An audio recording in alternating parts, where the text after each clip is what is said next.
We're back from the weekend. We got a 12-game slate. Well, 13 on Yahoo and FanDuel because they're adding the second game of a doubleheader. Fellas, how are we today? Doing good, man. Weekend went pretty well. Excited for another nice 12-game slate. Good. What about you, Alex? How we doing, man? Good, man. Really looking forward to getting back in the swing of things here. Monday, favorite day of the week. Am I right?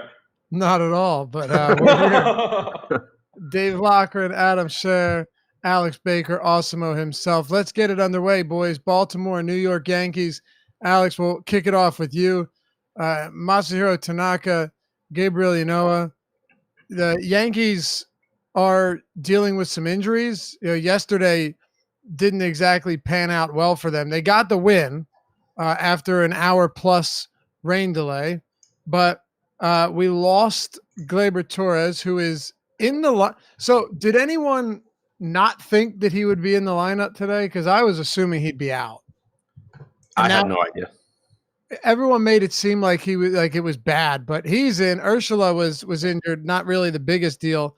So here you have it. Gleyber Torres in the lineup, batting cleanup. One of the highest totals on the slate against Gabriel Ynoa. What do you make of this one? And if you want to start with pitching first, if you have any interest in Tanaka, we can do that as well, Alex. Yeah, I think Tanaka is worth talking about, certainly. Especially on FanDuel, he's priced the lowest at 7,800. Baltimore, you gotta love that matchup whenever pitcher gets it. And today, it's an exception, or it's a good matchup, not amazing. I have them striking out a little bit above average. They have below average ability to get on base and power. Tanaka is not a great pitcher, and I think 8,900 on DraftKings is a little bit above his talent level. 39 on Yahoo. It's reasonable, but probably not gonna really get you super interested. But I think the potential is pretty good for him to have a good game today. All right, what do you think, Adam? And make your way over to hitters after we talk about Tanaka. Yeah, I mean, that's where I'm at on Tanaka as well. The strikeout stuff just hasn't been there this year like it used to be. Chase, his chase percentage was really bad to start out the year by his standards. That's come back a bit, but it still hasn't really translated into a lot of strikeouts. Only a 20.1% strikeout percentage for him this season. I agree with Alex that he's most favorably priced on FanDuel. 39 on Yahoo is fine as well, but 8,900 on DraftKings is pretty tough. In my initial crunch, I didn't really get there. And while the Orioles are a good matchup, it's not quite as good a strikeout matchup as I think a lot of people give it credit for. Like if you go individually through the lineup, you have a couple of really high strikeout guys in Chance Sisco and Chris Davis, both over 30%. But like Mancini's around 20, Santander is around 13 or 14%. Andres Alberto's below 10%. So it's one of those lineups where if you look at it in the aggregate, it's a high strikeout percentage. But if you actually go through and pay attention to where guys are hitting and look at them individually, it's not as good a matchup as I think some people give it credit for. So just not really getting to Tanaka, at least on DraftKings. Batters, obviously, it's an appealing spot for the Yankees. Really watered down lineup here without Luke Voit or Encarnacion or Gary Sanchez. You're suddenly down to basically like 4 above average hitters in LeMahieu, Judge, Didi, and Torres, and then you drop off. So they'll still score 100 runs. It's ridiculous. Exactly. It's kind of the trade-off there is, you lose some of those good hitters, but now you get a really affordable team that you can stack against a suspect starter in Gabriel Ynoa and an even worse bullpen behind him. Yep, for sure. Look, I said as much in today's deep dive. Like, you're not going to get the same talent, but you're also not going to pay the same for that talent either. And it at least puts them in play. I had mentioned this a week or two ago, Adam, that the Orioles' active roster strikeout rate has been down, in like the middle of the league over the past month or so. It's like you pointed out, it's not bad, right? It's not like super low. It's not the Red Sox or the Astros or the Pirates, but it's also not the Mariners or the Padres or the Tigers or the White Sox. Yeah, exactly. It's not a lineup full of guys where it's like every single guy is striking out a quarter of the time. What are your thoughts on the hitters here, Alex? Anytime I see the Yankees, I'm pretty excited. And today they seem to have pretty favorable prices going up against Gabriel Ynoa. the ownership looks pretty high though. So I think I'm pretty excited about having him today, but it will kind of depend on how that ownership shakes out. Is it that high compared to the top stack percentage though? I mean, what are they at 15% top stack and 6% ownership on DraftKings at least? Yeah, you're right. Actually, I have since we switched it, I don't have it on my spreadsheet right now, so I have to pull that up. But on DraftKings, the ownership is the lowest, I think. On FanDuel and Yahoo, I'm seeing a lot of players in kind of the teens. Yeah, it seems a lot higher. It seems around 10% on Yahoo and FanDuel, but DraftKings definitely seems to have an advantage there, just given that they have the highest top stack percentage, and 6% ownership isn't low, but in context, it's really not that high either. It seems going off of your tool. Yeah, I mean it's really low compared to the prices. Like with this value you're getting on these guys, like this should be one of the top stacks of the night. And the fact that it's not makes me really interested. It's crazy, Adam, the amount of guys that have just been snake bitten, or this team in general. Like Sanchez, IL, Luke Voigt, IL, Encarnacion, Greg Bird, IL. Gleyber Torres seemed to have dodged an injury. Miguel Andujar has been out all season. Giancarlo Stanton, IL. Aaron Hicks, IL. And we still have them as the top projected stack on the entire slate. That's insane. Yeah, and I mean, just talking about their injuries, Severino obviously a big one too. Yeah. But yeah, they have so many injured batters that I actually totally forgot Giancarlo Stanton was missing. I didn't notice that Aaron Hicks was missing just because like there are so many guys out. It's crazy. Yeah, I think on Yahoo too, these guys that are subbing in, Mike Ford and Breivik Valera, are like super underpriced, and they are in my cash lineup tonight. All right, it's funny because there are some guys that have been some of their top performers this year that might not have been even everyday starters if everyone was healthy, which is pretty remarkable. Either of you have any interest in Baltimore hitters? Not really. I mean, I could see getting to like some one-offs just because Tanaka will give up home runs, but I'm not really getting to the full Baltimore stacks. Alex? This is too off the board for me. Yes, I would agree. Pittsburgh, Milwaukee, Adam, what do we got? Jordan Lyles making his second start with the Brewers. It comes against the team he was just traded from, the Pittsburgh Pirates, heading back to PNC Park. And then you have Dario Agrizal, who, I mean, if you want to talk about somebody that is entirely incapable of missing bats, I mean, to an incredible extent. I mean, on the season, he's got what? A strikeout rate of 11.6%, a 5.9% swinging strike rate on Agrizal. Yet somehow this guy hasn't been destroyed in every single start.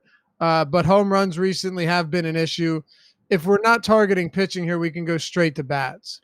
I'm getting to some Jordan Lyles on DraftKings just because the mid-range of pitching doesn't leave a lot to go to. He's a decent pitcher, but it's not a good spot against Pittsburgh. It's 4 lefties in the top 6, which isn't great for him. A lot of guys that don't strike out. So it's pretty much just an SP2 filler for me on DraftKings. I don't think that he's in consideration on FanDuel. 29 on Yahoo is fine if you have to go there too. But it's not a play that I'm excited about. I think the most appealing part of the game is probably Milwaukee bats. Trent Grisham leading off, I think, is a really strong cash option or tournament option, regardless of what format you're playing. Just really cheap, has a favorable matchup against Agrizal. You get pretty affordable pricing on Milwaukee across the board on DraftKings. Everyone's pretty cheap. Grandal on FanDuel is only $3K. Lorenzo Cain's $2,900, so a cheap stack there. And then on Yahoo, only Christian Yelich and Keston Hiura are over $12. So just a really affordable team. I think that drives up the ownership a bit, which is why in my initial crunch, I wasn't getting like tons of Milwaukee, but I think that they are a good value team. Do you think the same thing, Alex? And are you interested in Jordan Lyles?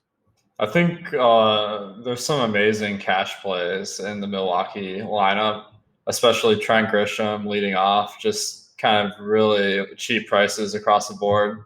This is a guy that has about average power, a good ability to get on base. He steals, so he's kind of he does everything well, but nothing outstandingly, but leading off against Dario Agrizal, that adds up to really superb potential.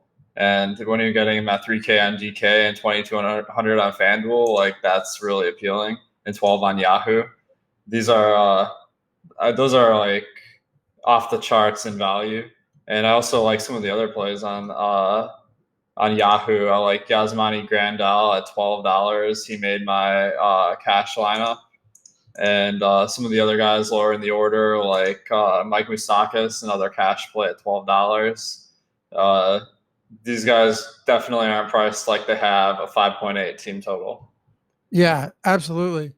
And I think it might be PNC Park, but if we've learned anything this year is it's like if you're fading batters just because of parks, it doesn't always work out. And we've seen that a lot at this park, maybe not at Oracle, but quite a bit at PNC this season. Anything else from this game for either of you? Not for me. I think Adam Frazier looks like a decent play on the other side leading off, especially on FanDuel where he's 2,500. But I think that maybe Pittsburgh would be on the fringe of being kind of like an interesting contrarian play. Okay, so let's go ahead and move this one to the next game here where we've got a very interesting spot. Rick Porcello going up against Mike Montgomery, Boston and Kansas City. Boston with a monster implied total. Last I checked, it was north of 7. They're huge favorites, second heaviest favorites on the slate. But here's what's a little bit odd to me. Alex, maybe you can convince me one way or the other. Maybe we'll agree. We'll find out. Rick Porcello on DraftKings right now is garnering almost 30% ownership, second highest on the entire slate, second highest on the slate behind only Charlie Morton, who's actually a good pitcher. If there's one reason to roster Porcello, it's honestly just because, all right, he'll get run support. He is a 247 favorite, and the Royals don't have that high of a total, but he's so bad. Like, he has the 5th lowest strikeout rate and swinging strike rate on the slate, the 4th highest xFIP, and he's allowed more home runs than any pitcher on the entire slate. So if he was 4,800, I'd have a much easier time with this, but I'm having trouble getting to, like justifying 30% or so Rick Porcello when he's just been so bad and has allowed so much power. What are you doing with him here against the Royals? Man, Lafayette, I was about to go all in on this guy, but I think you talked me off the ledge. Hey, well, 30%, I gotta go all in, man. I gotta go on the analysis. I gotta come hard. Yeah, I think you're spot on. I mean, this guy, he's only popular because of the price, and the matchup isn't versus a very potent team, but it's a batter's park. They don't strike out at a high rate, so I don't really see much reason to go there, other than maybe there just aren't any other options when you're building your lineup. Yeah, I mean, Adam, Alex mentioned the one thing. There's a dearth of pitching here. There's not a lot to like in the low range. But again, Porcello's not 47, he's 64, and he's garnering a ton of ownership. Are you buying into it? Not to that extent. I think that he is, if you're paying down in cash for an SP2, I think Porcello is where you go. I have him projected better than, all the other options around him, but it's not by a huge margin. He's still not a good pitcher. He has an 18% strikeout percentage this year. The top 4 in the Kansas City lineup are all good hitters that can do damage. Then it drops off, pretty quickly once you get past Jorge Soler. So I think he projects well. It's just not that. It's just that he, like Alex said, he's popular solely because of his price. And normally I won't get to guys like that with the field. Like in my initial crunch, I got about 15% on DraftKings. So coming in right around half the field, which I'm fine with, and then just kind of pivoting that other 15% to some other guys that I don't really like either, but that'll be lower owned. So that's how I'm approaching it in tournaments. At least I certainly think that if you need to save money at SP2 in cash games, he's the guy though. What about this Red Sox team? Yeah, it's kind of weird because they obviously have a really high implied run total. Mike Montgomery doesn't strike guys out, but he's never really been a total gas can either. I know, until this year it feels like. Right. Yeah, I mean, going back to last year, to righties, a 340 expected WOBA, 147 expected ISO. This year, 468 pitches thrown to righties, 385 expected WOBA, 199 expected ISO. So he has really struggled this year. I'm getting to Boston as a top 5 stack here. I don't really think that's surprising. They have a 7.2 implied run total at the moment. So yeah, I mean, Mookie, JD, both coming in as a couple of my highest owned outfielders. I think that Bogarts is a good play if you can afford him at shortstop. You get a little bit of value with Sam Travis batting 6th. So I think it's pretty obviously a good spot. Okay. Yeah, I mean, it does feel like a pretty damn good spot, Alex. And I think it's the highest implied total on the entire slate going to the Boston Red Sox against Montgomery. Yeah, this is it's kind of crazy. I mean, like getting a 7.3 team total and it's under 10% ownership. I mean, you gotta like that. And I think when you go down the lineup and you look at each batter, they're all like fairly appealing with maybe an exception or two. But this is a team with a ton of power, just solid ability to get on base. Like 8 out of the 9 batters have an above average batting average. I mean, it's a great park to bat in as well. And the prices are good, aside from Yahoo, where they're priced up quite a bit. So I think this is going to be one of the teams I'm going to really dial in on today and have a lot of. What are your thoughts on the Royals hitters against a very popular Rick Porcello? I like them on DraftKings, where maybe especially in a smaller tournament, maybe Porcello's ownership is a little bit higher. If that's like an optimizer play, where maybe if he has a bad game, then you just win your tournament. So I think that'll be my main motivation for having the Royals, because they don't have a lot going for them relative to the other teams. Adam, anything on the Royals for you? I agree with everything he said. The top 4 hitters in this lineup are good. Soler and Hunter Dozier both have ISOs approaching 300 against right-handed pitching. Whit Merrifield's just a good hitter. So is Alex Gordon. So it's not like one of those leverage stacks with like the Marlins or the White Sox sometimes where, it's like, yeah, the opposing pitcher isn't good and he's popular, but there's nobody in this lineup that I want on my DFS teams. There are 4 good plays at the top there. So it makes some sense, especially on DraftKings. Okay. Let's keep it moving here. We got a lot of games to talk about. Tampa Bay and Toronto, Adam. We've got ourselves Charlie Morton, Jacob Waguespack on the mound for Toronto. But with Charlie Morton, he's going to be popular, but for good reason. He's been outstanding this year. I think I've mentioned a few times, if he wins the AL Cy Young, I wouldn't have any issue with it. Look, he's 35 years old. He's in his 12th season. He's never looked better than he does this year. Last year he was outstanding, but this year it seems like he's even better.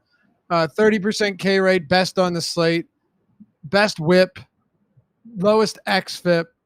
Like, if we're talking about pure talent on this slate, we can get to guys like Giolito. We can talk about Luis Castillo, but I think Charlie Morton's your guy here. Yeah, I agree. He's my highest owned pitcher right now as well. Toronto, not like they have a bad lineup, but it's an inconsistent lineup. It's a young lineup. And Morton, like you said, has just been really good. He has the highest strikeout percentage on the slate this year at 30.1%. 3.33 xFIP is also the best on the slate. 7.9% walk percentage is better than Giolito or Castillo up in this price range.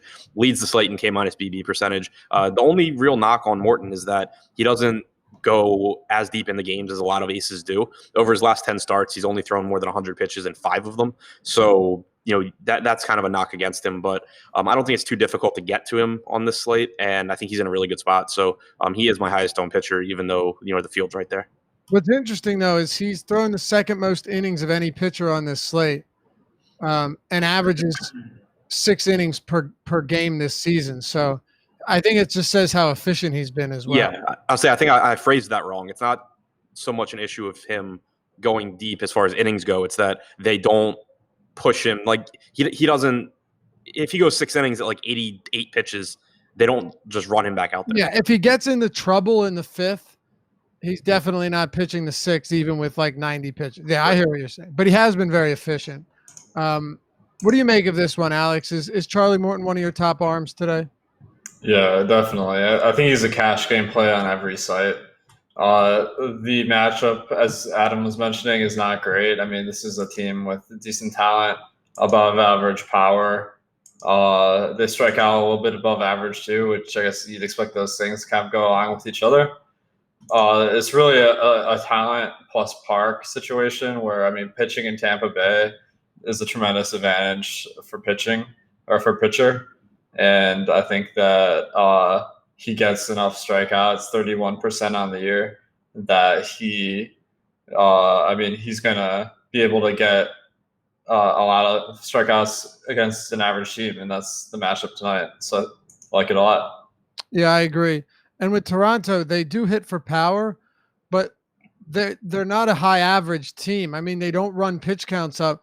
As a matter of fact, Mike Soroka is the only pitcher in baseball that has a lower home run rate and has allowed fewer home runs than Charlie Morton, and he's thrown like 30 fewer innings. So if there were ever a guy that you'd want to face Toronto, it's someone that doesn't give up power, and Morton certainly doesn't give up any power.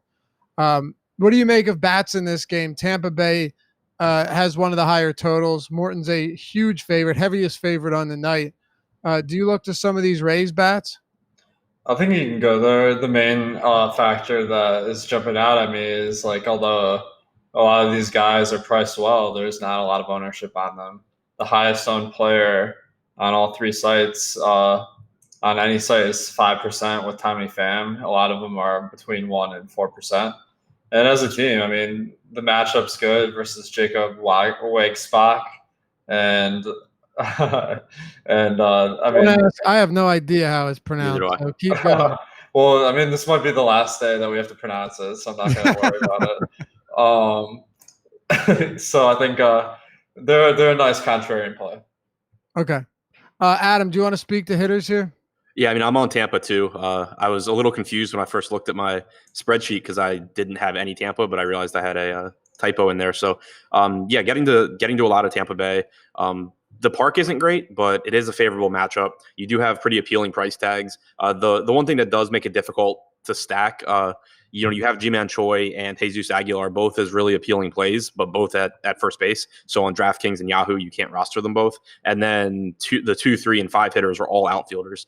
So it's a tough team to stack sequentially, but there's still, good plays here. You get a cheap catcher in Mike Zunino that has a ton of power. You have a cheap first base option, whether that's Choi or Aguilar. I think it's a pretty appealing team overall. I guess it's one of those questions, like, at the same price, would you rather have Choi or Mike Ford batting 5th for the Yankees?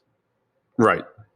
Who would you rather? I mean, for me, it's Ford just because this Yankee team is so potent, but I think both of them are, and Choi is leading off, to be fair. Yeah, I mean, in my initial crunch on DraftKings, I have more Ford than either of the Tampa Bay first basemen. I have more Aguilar than Choi. Okay. Cleveland and Texas, Alex, Mike Minor, and Aaron, is it Savali? Savale? I think it's Savali. Savali? We'll go with Savali. All right. Aaron Savali, he already did make one start. This came in June, I think. In June. 6 scoreless, 6 strikeouts. That was against Detroit, though. So, take it with a grain of salt. Now he's facing a Rangers team that, look, they're not a terrible baseball team. They're way worse against lefties, though, and it's not at Globe Life. I guess we can break down pitching here, but it seems kind of underwhelming on both sides. Is there anyone you like? I think Savali he's a viable pivot away from Porcello, perhaps, where you're paying just a little bit more, but similar potential. I mean, this is a guy who has decent strikeouts. As you mentioned, he had a good start against Detroit, but going back to the minors, he's pretty good. The matchup versus Texas is reasonable. They strike out about average, just totally an average lineup in every stat, according to my metrics here. And I think it would be a DraftKings play only. But if you're trying to figure out a way to get leverage over the field, maybe going there is instead of Porcello at 6 times the ownership could be a good move. All right. By the way, looks like JD Martinez was scratched. Oh, good. Let's just make sure here. We Slack chat alerted us. Do me a favor, fellas. Give me that link just so I know that I'm not giving out false information. But we can move on because we need to know it's true. So pending, JD Martinez may be out. Yeah, I don't like JD Martinez tonight anymore. Okay. Do you have any? Actually, Adam, I guess I'll ask you about pitching from this game too. Cleveland and Texas. Yeah, I see it the same way Alex does with Savali. I'm getting more of him at our current ownership projections on DraftKings than I am Porcello. I have him projected for fewer points than Porcello by like 1 or 1.5 points, but the ownership makes a pretty big difference. The range of outcomes I think is really, really similar for these two. His minor league numbers are good. He's made 8 starts at AAA for Cleveland, 42 and a third innings pitched, 26.1% strikeout percentage, only a 5.1% walk percentage too. So it's not like it's a great matchup against Texas, but it's not the worst either. It's not in Texas, which is certainly appealing. So yeah, I mean, I think you can get there just as, a tournament pivot away from Porcello. Okay. Fair enough. Let's see here. Yep. No JD Martinez. He was scratched with an ailing back. Thanks, fellas. Some solid work there. Punctual. All right. What about hitters? Do you like hitters from this game, Alex? I see some decent plays. I think that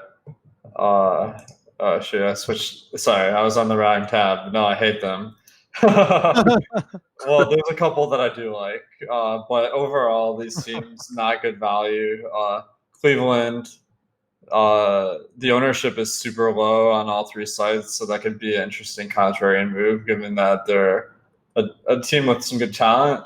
And there are a couple of one-offs that I like Yasiel Puig. I mean, a guy with a lot of power, batting cleanup, and the prices are the lowest on the team almost. So I think that he makes a nice play as part of a stack or as a one-off. And Jordan Luplow at 2,400 on FanDuel looks a little underpriced, given that he also is excellent power hitter. Are you on any of these guys, Adam? Not really. Just not great values here. I have a lot of respect for Mike Minor, Texas with the negative park shift. Right now, I'm not getting to either team. All right, let's move it along here. We're about halfway through. Let me just make sure that I don't miss this game. 1, 2. Okay, we got one more to go before I get to that stupid Mets game. Cincinnati and the LA Angels. Adam, we've got Luis Castillo, and I go on DraftKings and I see P. Sandoval. I'm like, that's interesting. I didn't know Pablo pitched for the Angels, but it's Patrick Sandoval, and he will be the probable long guy. Taylor Cole opening. What do you make of this matchup? And I mean, obviously, the one thing that stands out is that the Angels don't strike out a lot. But have you noticed recently that their implied totals have been a lot lower recently? Look, I know there have been some good pitchers, but in May and June, they were facing very good pitchers, and they had like 5+ run totals. They were below 4 last I looked in this spot against Castillo in Cincinnati at Great American. Yeah, and also, you mentioned that they don't strike out a lot, and that's still true, but the current form of their lineup does strike out more than previous versions. Essentially replacing Andrelton Simmons with Matt Dice is a huge upgrade for strikeouts. Dice in the majors this year, so far a 35% strikeout percentage against right-handed pitching. Rengifo is at 23%. No Albert Pujols in the lineup tonight. That takes out a 12% strikeout percentage and replaces it with Jared Walsh, who projects to be around, between a 25 and 30% strikeout guy. No Shohei Ohtani makes the lineup weaker.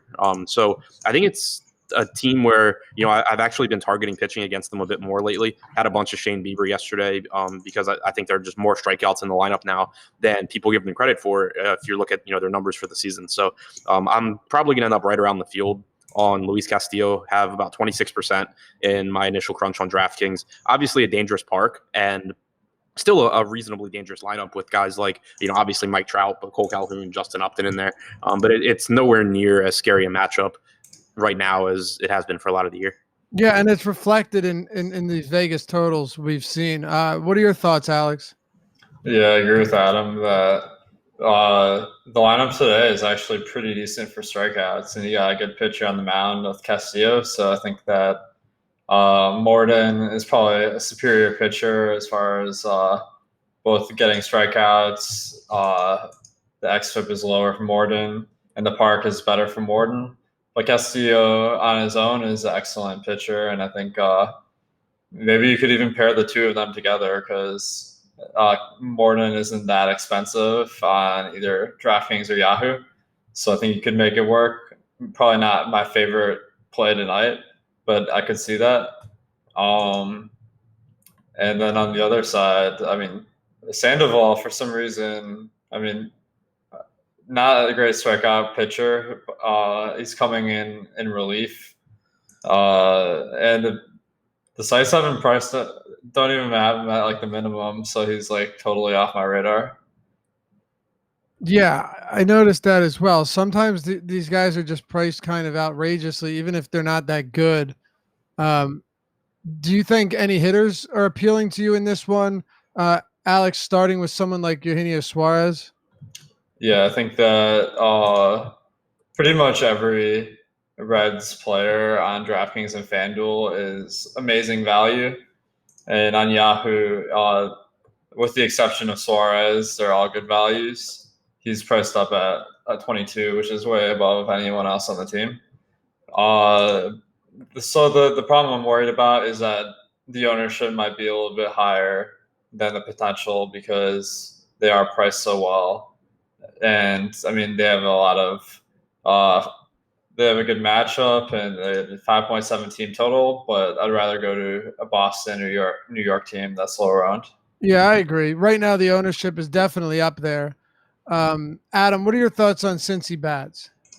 Yeah, I think that they're a team. I'm really curious to see kind of where I end up on them by lock. I think a lot will have to do with where final ownership comes in. Right now, in my initial crunch, I got to a lot of them on DraftKings just because they are cheap, and I was able to differentiate elsewhere, especially with guys like Aaron Savali or something like that. So I was getting the Cincy. I think they are really good value bats. Sandoval's not a pitcher that I'm particularly concerned about. It's obviously a good park for hitters. Eugenio Suarez is really inexpensive. Aquino batting fourth has a bunch of power and he's cheap. So I think both of those guys really stand out. And then you get cheap middle infield options with Iglesias and Peraza as well. So right now I'm getting the Cincy bats. Okay. Let's move it along here. Before we do, I want to let you know that Yahoo Daily Fantasy Sports, sponsor of the Deeper Dive, has some very good contests over there and 0% management fee on some of them if you get in early enough. Enter at night, enter in the morning. Make sure to get in on the 0% management fee contest. And if you don't, only 12% management fees, one of the lowest in the industry. There's no MME, no 150 entries, 10 entry max even on their biggest contests. And you can get up to $30 in Yahoo Sports Rewards points by signing up with us at awesomeo.com. Very simple. Just go to the homepage, click on the Spotlight Hitters article. The Yahoo link will be right there at the top of the article. It's perfect. It's entirely free. Spotlight Hitters article. You sign up through that link, you get your $30 in Yahoo Sports Rewards points. Works for us. It works for you. And those Yahoo Sports Rewards points are as good as cash to be played on the site to win. And then, of course, withdraw money if you please. Yahoo Daily Fantasy Sports, the sponsor of the Deeper Dive. Detroit, Chicago White Sox. Actually, nope. Oh, no, yes, this is. And then we'll finally get to the Mets game. I'm trying to make sure because I go off the DraftKings games here. Lucas Giolito, Spencer Turnbull. Adam, Giolito is not getting nearly as much attention as Morton today. I'm not sure that's the right move, though. Like, if Morton's going to be 3 times as high owned as him, and Giolito's facing this god-awful Detroit team that, without Nicholas Castellanos, they don't have a single guy with a WRC plus above 95 against righties. They don't have anyone with an ISO. I think Nico Goodrum, it's Brandon Dixon. But other than Nico Goodrum has the highest WRC plus at like 189 or something. I mean, it's just really bad. You've got 1, 2, 3, 4, 5, 6 righties in the lineup. I mean, Jake Rogers, Jordy Mercer, Demarite, Harold Castro. Like, This is a terrible lineup. Yeah, it is, and it's a good pitcher in Giolito. Obviously, he's come back down to earth a little bit after his start this year, but he's also had some tough matchups. Overall, he has the second highest strikeout percentage on the slate behind Charlie Morton. 3.98 xFIP is fine. Really favorable matchup, like you said. I have him projected behind Morton. I think Morton's still the guy in cash. Right now, we have Giolito projected for 16% ownership on DraftKings. I got around 19 to 20 in my initial crunch, so maybe getting a little bit over the field on him. I do think Morton's the better. The Morton projects better, but he probably shouldn't be 2.5 times as popular. Yeah, that's kind of where I was at too. I like Morton more, but I do like Lucas Giolito a lot. It's just such a terrible Detroit team. What are your thoughts on Giolito, Alex? Yeah, I like him. I think on FanDuel and Yahoo, I like him more than DraftKings because of the relative prices. Sure. On Yahoo, he's probably the best of the three sites because he's 48. And that works pretty nicely with their salary cap with Morton as your two starting pitchers. So the matchup, it's good, but not maybe as good as you would expect for a Detroit team that just traded off their best hitter. They have them projected to strike out about 7 to 8% more than your average team. They are at home and they have a higher team total than some of the other teams. Actually, they're the second lowest. It looks like Toronto has a team total of 3.5 and Detroit is 4.2. So that really kind of highlights the gap between the spot Morton's in versus Giolito. And this is a team in Detroit that has bad power. They don't get on base well. So I think that nice play in isolation, but Morton, I agree with you guys, is the superior play tonight. What about Spencer Turnbull? When I was writing the deep dive today, Alex, I was actually surprised to see that Turnbull was so unpopular. Look, it's not to say that he's good. I don't really think that anyone's making that argument, or at least they shouldn't be. But if Porcello is going to be around 30% on DraftKings, it seems strange that Turnbull would be around, 8%. Now, I don't know how many pitches he's going to be able to throw, but it's only been like 2 weeks since he's last pitched. Limited to 70. What's that? He's limited to 70. Did they say 70? Yeah. Oh, well, that sucks. I guess that's why. Hell, if he's at 70, I didn't see 70, so I guess that'll squash that. That'll tell you. But pitching's so bad. What are we doing with these cheap pitchers anyway? Alex, where are we going other than Porcello? If it's not Turnbull who's limited, is it Lyles? Is it Savali? Who is it going to be? Yeah, this is really only an issue on DraftKings. On Yahoo, you can kind of afford Morton and either Castillo or Giolito in the same lineup. But on DraftKings, I'm finding that I'm getting to a lot of guys like Vince Velasquez, Savali, and then some guys are showing up in my crunch that are even kind of more off the board are Samardzija, Fetty, Tanaka. So, I think there's a lot of different options you can go, and you're probably not going to like any of them that much, but that's what I'm doing tonight. All right. Okay, yeah, so that news came out 3 hours after I posted the article. I just missed it. Well, that sucks. Adam, what are your thoughts on hitting in this game, if anything? Right now, getting to a pretty decent amount of White Sox stacks. Turnbull is good, but limited. The Tigers bullpen behind him is not particularly good. And the White Sox, the most important thing is the White Sox are really cheap, so it lets you get to a couple of good pitchers in your lineups or good one-offs, whichever you want to go with. But I think Jose Abreu is a good play. Jimenez has a ton of power. Tim Anderson's back at shortstop, so clearly not the most appealing team and not my top stack or anything. But I do think that maybe they go a little bit underowned given how inexpensive they are. Damn, Turnbull threw 61 pitches in his only rehab start, too. All right, let's talk about this Mets game. Mets and the Miami Marlins. Unfortunately, we don't get Jacob deGrom on this one. Alex or Adam, sorry. What are you thinking here? It's only, by the way, it's this game. Here's what I don't get. Like it's bottom 5 right now. Runners on first and second, no outs. So we have what is it, 740? So we should be good. We should be perfectly fine here, but it's worth paying attention to.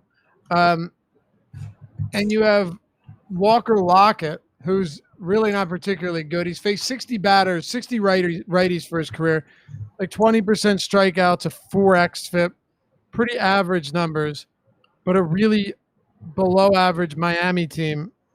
If you're on Yahoo, are you considering someone like Lockett as your SP2? Yeah, I was going to say, I think the pitching in this game is really only viable on Yahoo. Obviously, on FanDuel, you don't need to roster either guy with your one pitcher spot. But $28 for Lockett on Yahoo is pretty appealing just because he's a pitcher facing the Marlins, and SP2s on the slate just aren't really good. So Miami with a 3.9 implied run total, clearly not a great pitcher, but he's essentially minimum priced, and there's not a whole lot of competition around them. What about you, Alex? Yeah, I agree with that completely. I think that, this is a guy who doesn't really strike out that many guys, but he's 28, and that compensates you for that. And the matchup, one positive is that Sandy Alcantara has struck out 2/3 of the time so far over the past couple of years, and that's pretty nice when you have a guy who gets 16% Ks. Maybe he picks up 1 to 2 Ks from the pitcher spot in the lineup. Yeah, we can hope. Do you have any interest in bats from this game? Obviously, we're not sure what the lineups are going to look like on the second of a doubleheader, but assuming it's a pretty normal lineup, is there anything that stands out to you? I think that Wilson Ramos at $7 on Yahoo is pretty appealing. This is a guy who far above average at the catcher spot, and he bats high in the order too. I didn't pay attention to the lineup in the first game. If he was in it, then disregard what I just said. Right, yeah, I'll tell you right now because I didn't look either. So Ramos, it's Thomas Nitto. So you're Nice. right. It should certainly be Wilson Ramos. That's pretty nice then at $7. Yeah, absolutely. I like that as well. Adam, any hitters here? And again, this game is not on DraftKings for anyone searching for it. I think the Mets are kind of interesting. It should be pretty low owned because if we get the lineup before 7, it probably won't be far. It probably won't be much before 7. There's a good chance that it comes in after lock. So that should keep ownership down. But Sandy Alcantara, I think he has decent stuff and he has potential, but as of the last time I looked at the qualified starter leaderboard, he has the worst xFIP of any qualified starter, and he's facing a Mets lineup that certainly has some power. So they're, I think, a pretty good low-owned tournament stack. Does he really have the worst xFIP of any qualified on this slate or in the league? In the league. Wow, that's pretty horrible. I mean, it's possible to change in the last 2 days, but I mean, I'm not calling you a liar. I just thought there were some worse pitchers out there. Yeah, no, I was surprised when I saw it. I'm double checking it now to make sure that I remember correctly, but it definitely jumped out to me. I'll take your word for it. All right. Let's talk about the Oakland Athletics and the Chicago Cubs. Alex, another one that kind of jumped off the page at me today when I was researching, writing the deep dive, looking over ownership and at least the initial run of ownership. It was pretty interesting to see that a lot of these Cubs bats were pretty popular, and also some of the Oakland bats, which makes sense because they're very inexpensive. But depending on the site, both teams are pretty cheap in this game, man. Yeah, I agree with that. I mean, especially on DraftKings of all 3 sites, Yeah. The Cubs are really, really easy to get to, and it's because the guys like. I guess one guy who really stands out is Nick Castellanos. Yeah, Rizzo's 4K too. Yeah, so I think Castellanos is he's going from Comerica to Wrigley, and that's a little bit of a park boost, especially today. And he's priced like he's part of the Tigers still, so I like that. As you said, Rizzo, just a really talented player, way underpriced. Chris Bryant as well. I heard he may be a top 25 hitter in baseball. So I think there's a lot to like.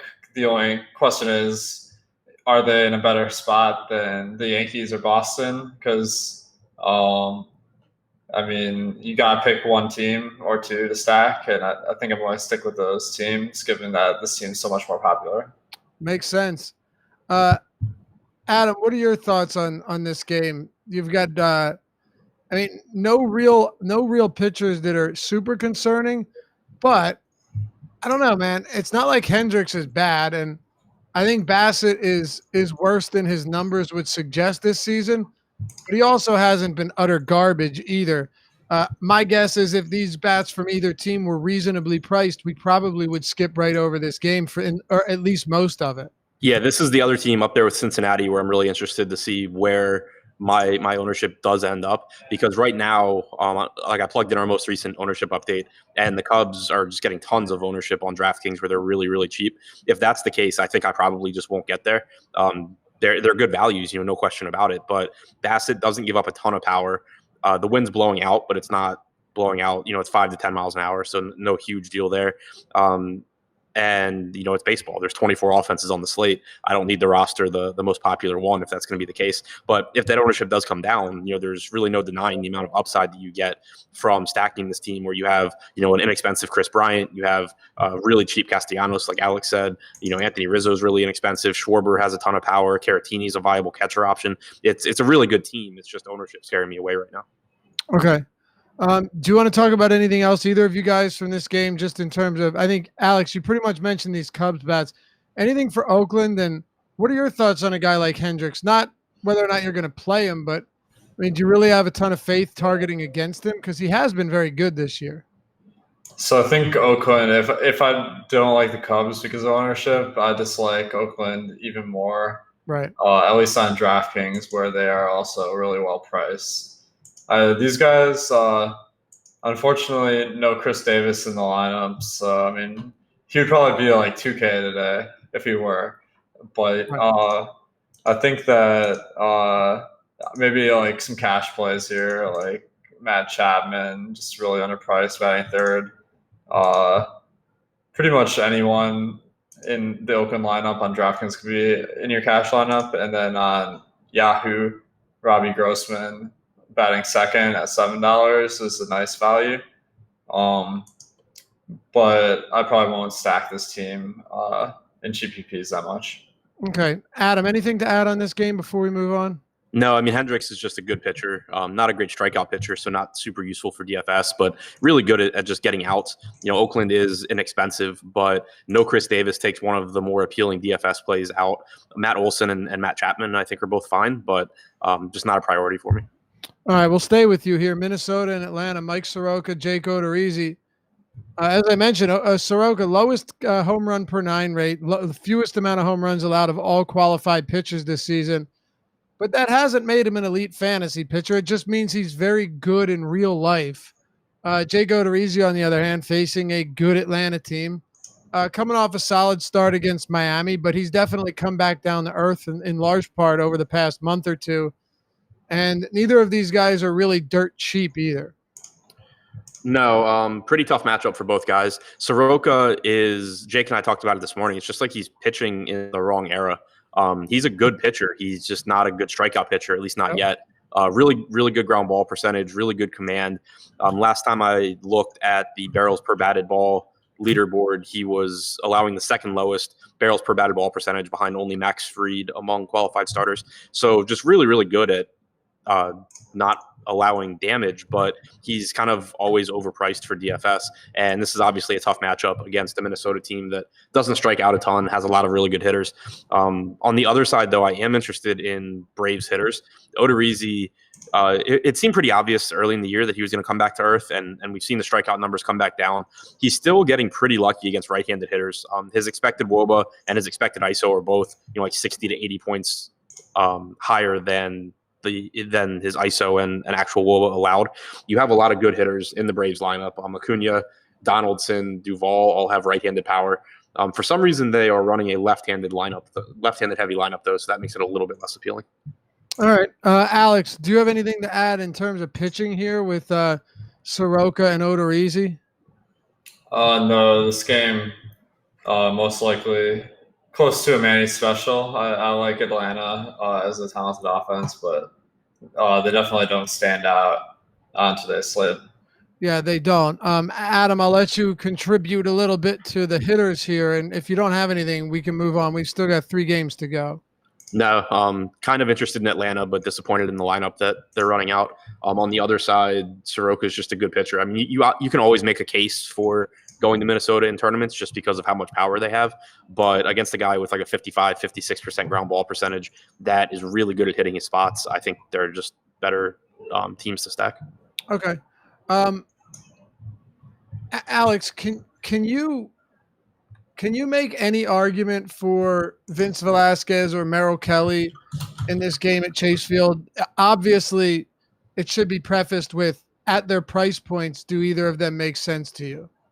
Yeah, I think Velasquez on DraftKings is a reasonable option. I see Kelly is also getting ownership, so I guess Velasquez is a guy that struck out 27% of batters this season, which is quite a bit above average. The matchup is about average versus the Diamondbacks, so what it's adding up to is a guy who's just priced kind of reasonably, and that's valuable on today's slate. So I'm going to be getting to him. I don't like the strikeout potential for Kelly as much, and his ownership seems to be quite high compared to my projection for him, so I'll probably be laying off him. Okay. Adam? Yeah, I'm getting to a lot of Velasquez here. It's not a great matchup against Arizona. They don't strike out a ton. They do have some power hitters in their lineup, but the roof closed in Arizona is a nice park upgrade for Velasquez.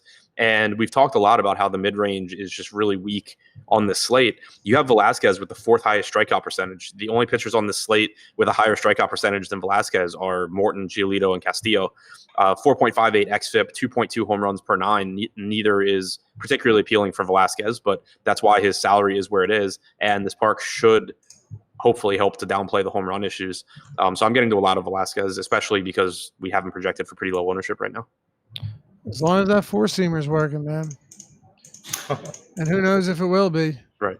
But if it is, then the slider seems to fall into place and everything looks right in this world. When it isn't, it is really bad.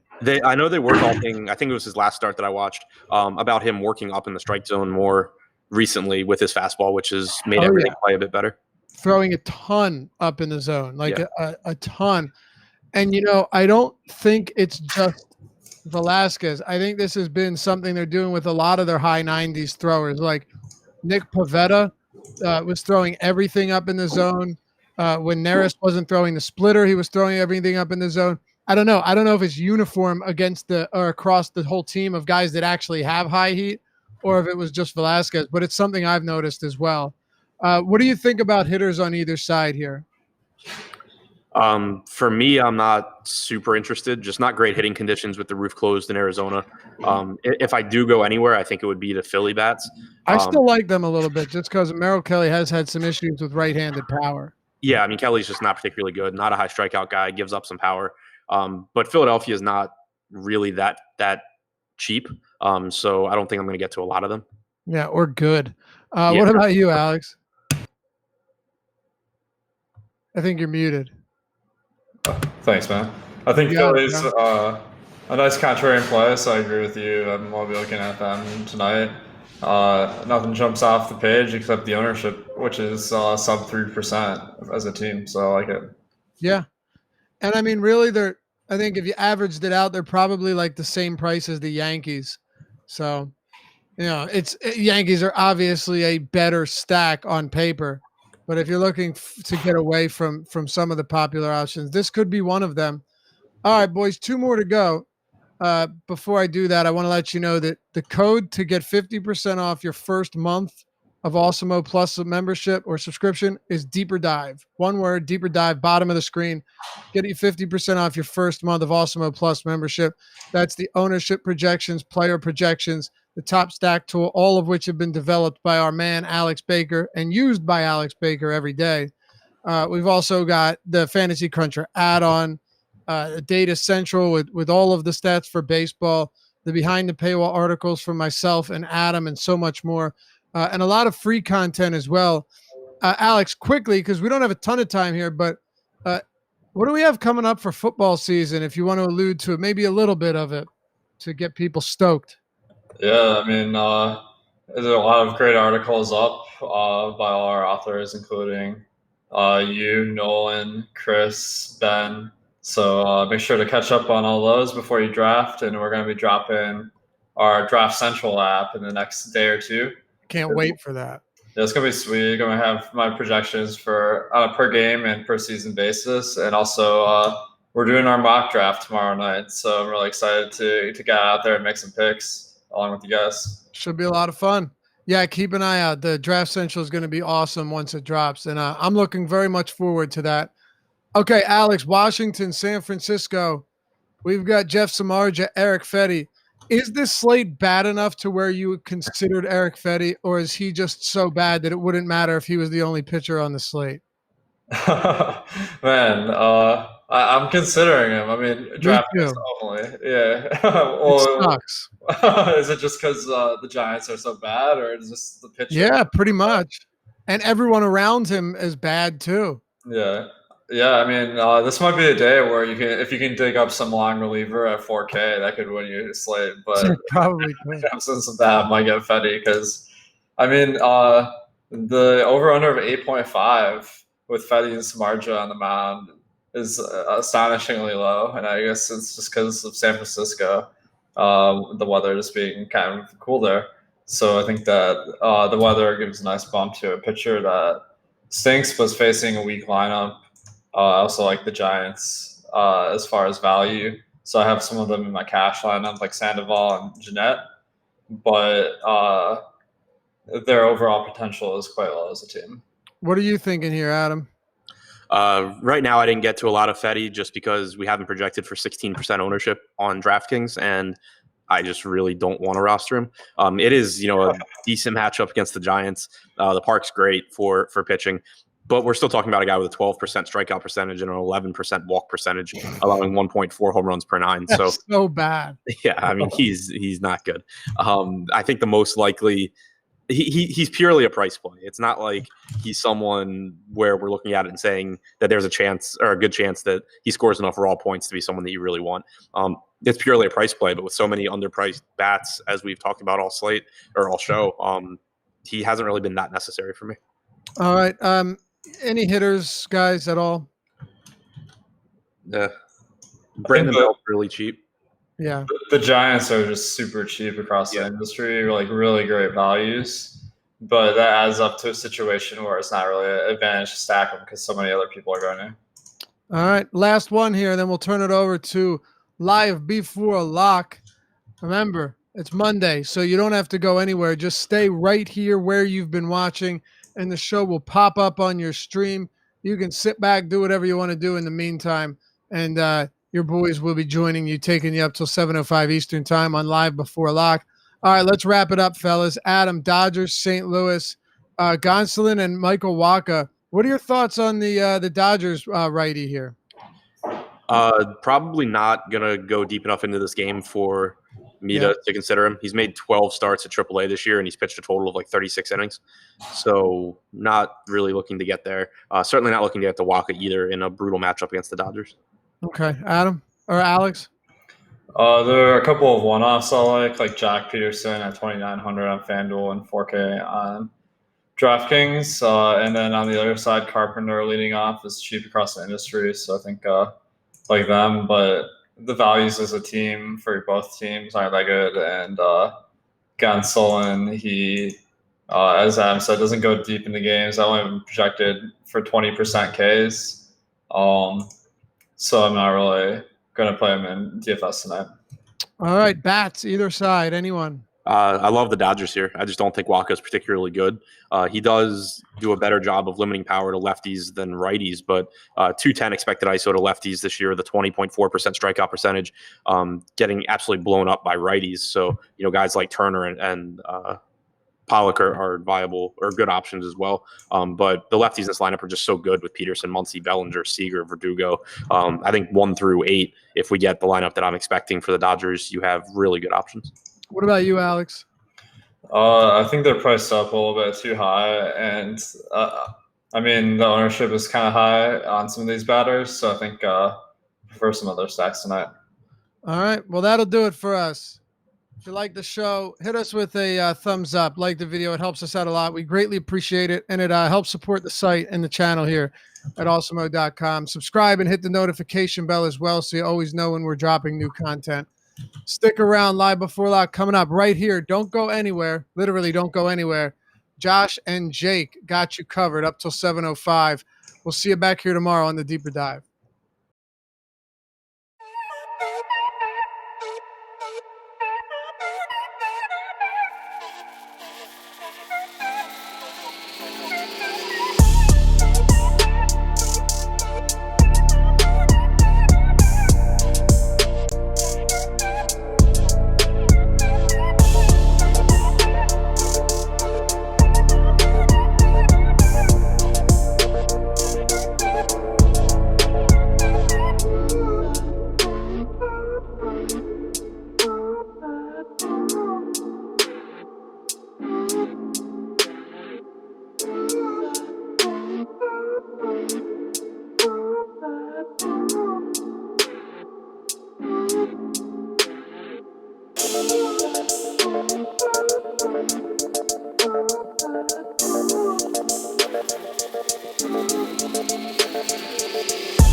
What up, everybody?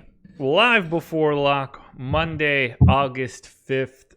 I don't even know how many games there are. 12 game slate for DraftKings, 13 for FanDuel, I believe. I hope everybody enjoyed the new beats during the little commercial break we have there. Had to add something so people would stop yelling at me. Jake, what's going on, man? Not much, man. Yeah, I like the beats. I was just listening to them before I got on here. So nice little touch. Just the producing genius, Josh Engelman, right? Yeah, something like that. You got to be a genius in something, I guess. Oh man, this is a fun slate. Pitching is different. I'm gonna have guys that I don't really want all that much. Those are usually fun slates. But first, let's hit the normal plugs. Live Before Lock, as you guys have learned over the past couple days, is now brought to you by Fantasy Draft. If you're looking to check out Fantasy Draft, you want to play rake-free daily fantasy, you can do that there at Fantasy Draft. 100% of entry fees now are going to be paid out to the contest winners. If you want to try Fantasy Draft out, you can get a 7-day trial on your first $1,000 of entries. They'll be completely rake-free, won't cost you a cent. Just go to fantasydraft.com, use the promo code AWESOMO, and you will get a 7-day free trial. And as usual, Live Before Lock is our promo code, 50% off your first month of Awesemo Plus. If you want to check us out, go to awesemo.com/join, enter the promo code Live Before Lock, one big word, and get 50% off. Jake, Charlie Morton, 40% owned today on DraftKings. Too high, too low, or just right? It's about right. Yeah, he's projecting the best on the site. And you understand why. I mean, he's in a good park. He's going up against Toronto, lowest implied total on the slate, all that stuff. And he's just a good pitcher too. So the ownership is definitely warranted for Morton. There's a couple pivot options, but honestly, I'm not trying to force my way out of Morton because he does project quite a bit better than these other options in his range.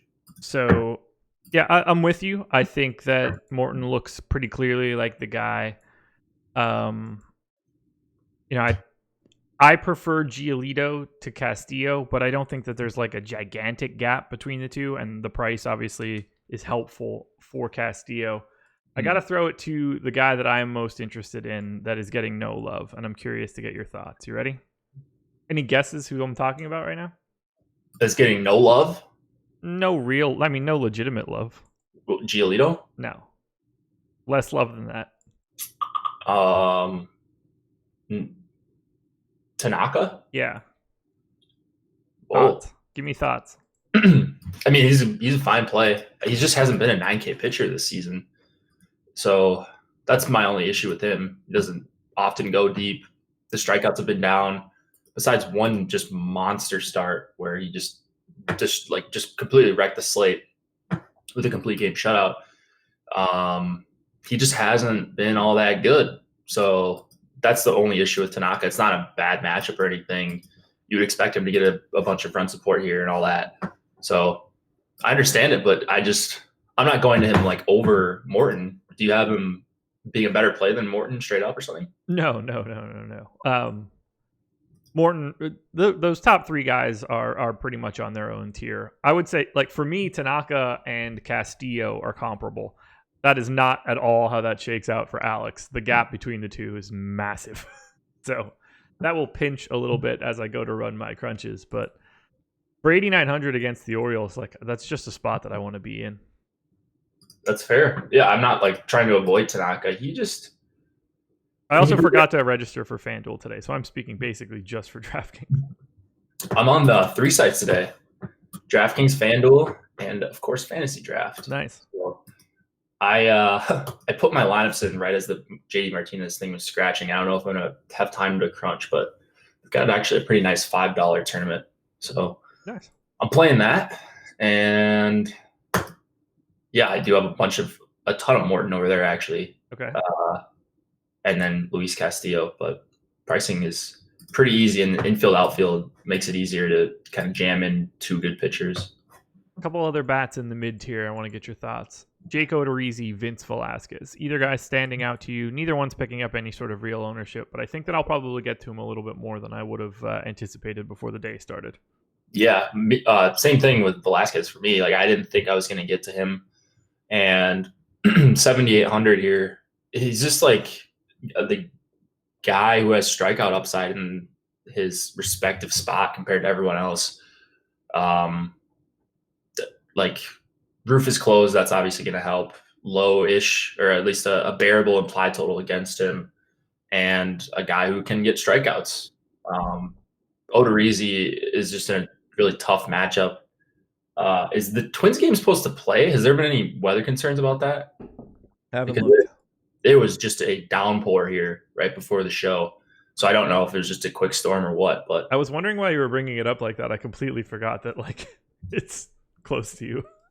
I mean, close-ish. It's not like I live right outside it, but I don't see any concerns, at least no major concerns right now. So I just thought of that now, but I'm not playing much from that game anyways. Terry Wilson Jr. is mad at me. What do you mean you forgot to register, Josh? He hates when I'm not locked and loaded on FanDuel. So I opened up FanDuel at like 4:30, 4:45, just before getting prepped to come on for the deeper dive. And I was exporting my CSVs, and I realized that I only had one entry into the beanball. I never went back and like mass entered everything else. I just put in the first lineup and stopped. So at that point in time, everything that I wanted to get into was already dead in the water. So no FanDuel today. Wait, no, you forgot. Oh, I thought you said you forgot that you registered. No, I forgot to register. Yeah. Okay, that makes sense. Well, there's still time to get in on Fantasy Draft, I think. Let me see here. Seems like something I shouldn't scramble to. I love our presenting sponsor, but I am not prepared to do that at this moment. They do have CSV edit, so I have nowhere to edit said CSV as of right now. That's the thing. I haven't set up my ranking thing for Fantasy Draft, so I'm kind of eyeballing it while trying to get at least some differentiation in my. I think I have 18 lineups tonight. Okay. In the $5. No postponement issues. No, everything looks pretty good. Cool. And it looks like we got the Nats lineup. So we're waiting on 2 more for DraftKings, Dodgers and Phillies. Otherwise, we're going to be good to go. Second time in 3 days. Get it together, bro. My bad, man. My bad. Did you forget on Friday? I did fairly recently. I don't remember which day it was. It was probably... I honestly don't even remember now. It happens more often than not. You have to... So here's what got me. I entered the lineup, realized that I didn't export the player file, like the salaries file. So I hopped back one screen and did that, but never went back again and like did all the mass entry. So what are you going to do? So you have one lineup? Oh, no. I mean, I bailed on that too. Yeah, that's probably what I would do too. I should have left it in. Okay, so we hit on a couple guys at the top. We hit a couple guys in the mid tier. How do you want to deal with the ownership at the bottom? Merrill Kelly, Rick Porcello, Eric Fede. One of those things to me is not like the other, so I'm curious to get your thoughts. Porcello, Fede, and who was the middle one? Merrill Kelly. Oh, Merrill Kelly. Those are the 3 guys getting ownership at the bottom. Yeah, I don't get the Merrill Kelly thing. Like, Philly's not a good strikeout matchup. They're a pretty patient team. They have a lot of good hitters. Kelly's not a good pitcher. It's not even like he's Velasquez where you can just get strikeouts either. Fede is also bad, but in a really good park in a softer matchup. And then, so I guess those 2. I get Porcello. I mean, he's also not great, but he is a minus 230 favorite. If he goes 5 innings, you would think he's going to be able to get a win here. So at least he's got that going for him. Who's the one that you disagree with the most? I just put EMAC on timeout for 5 minutes. You know what you did, Eric. You know what you did. What do you do? Come back to YouTube chat in 5 minutes. What do you do? What did you just ask me? Which one do you disagree with? You asked me which one I disagree with. Fede for me is ridiculous. Yeah. That's fine. I mean, I would rather have Michael Wacha. And I think Waka's terrible. But if both guys are awful, I'll take the guy that's 1% owned. That's not a terrible take, I don't think. Like, they're separated by 0.4 of a point in Alex's projections. Yeah, that's like at that point, you're better off just Xing out Fede. Because I saw some lineups with that lineup. Dodgers lineup up. Oh, nice. I saw Waka shares coming up for me, and I'm just guessing that's because, yeah, they're 0.6 of a point now. They're 0.7. But has there been an update? I didn't refresh anything in the last couple minutes. Either way, they're pretty interchangeable, and if one's getting a bunch of ownership and the other one's not, you're okay making that pivot, I think. I like to load up this Dodgers lineup.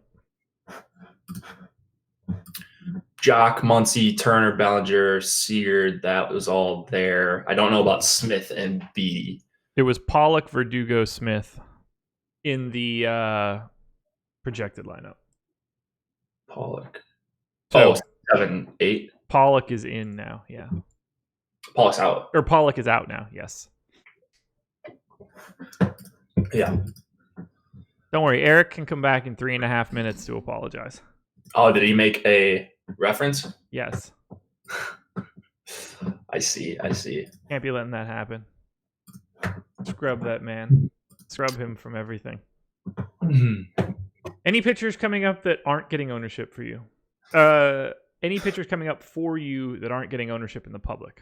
What I mean is, let me take a look here. Look at my DK exposures. Actually, I think I have my lineups ranked out. So, yeah, my top few guys are all getting owned. How about Jordan Lyles? I'm getting to a bit of. That is not one I expected. I think he's an okay pitcher. I think he's got almost a 20. No, what's his K percentage? I think I looked at his K percentage for just on the Brewers, and that is just one start. But not that it matters what his K percentage is at this moment, but I'm pretty sure it's decent. And then he's going up against the Pirates lineup that doesn't strike out a bunch, but he's just basically getting less ownership than the other guys in his range, and he's a pretty similar pitcher to all those other guys. Not a guy I expect to have, but I understand it. I wanted to get to Turnbull in that range, but now that he's on the pitch count, he's tumbled a bit for me. Wow. Okay, Lyles does have a 24.7% K rate on the season. So I wasn't just looking at the Brewers starts for him. Okay. So who do you prefer Lyles to in that area? Like Velasquez and Odorizzi? Not Velasquez, Odorizzi. Yes. Okay. And then Savale. Is that how you pronounce his name? Savale? That'll work. Aaron Savale. Why is he only at 5% right now? Do you get that? Why is he at 5%? Yeah. What should it be higher? Yeah. Under 7K against Texas, a favorite. Team's got a good implied total. The team against him has one of the lower ones. He's not bad. I don't get the sense that I'll have anything more than that 5%. Wow. Okay, you want to hear what I was at? I mean, I'm guessing higher than that. 40.7. I just assumed he was getting a ton of ownership, but now when I look at it, he's not. Yeah, not a guy for me. Not a big strikeout guy. He's unless he did something really, really ridiculous in the minors this season, and I don't know about it. Let me see here. Adam looked up his stuff on the strategy show this morning. I can't remember where he was at though. 24% strikeout rate this season. That is significantly higher than it has been in the past for him. So possible he's made some changes. It'll give him a little bit of a boost here. I mean, he's just a decent pitcher that's not getting ownership. That's in a pretty good strikeout matchup and at home. He's obviously not in Texas. Can go 85, 90, 100 pitches if things go really well. Yeah. I gave him a little boost to strikeout rate, so. All right. So you'll get over the 5 then, probably. He wasn't exactly grading out all that well before that.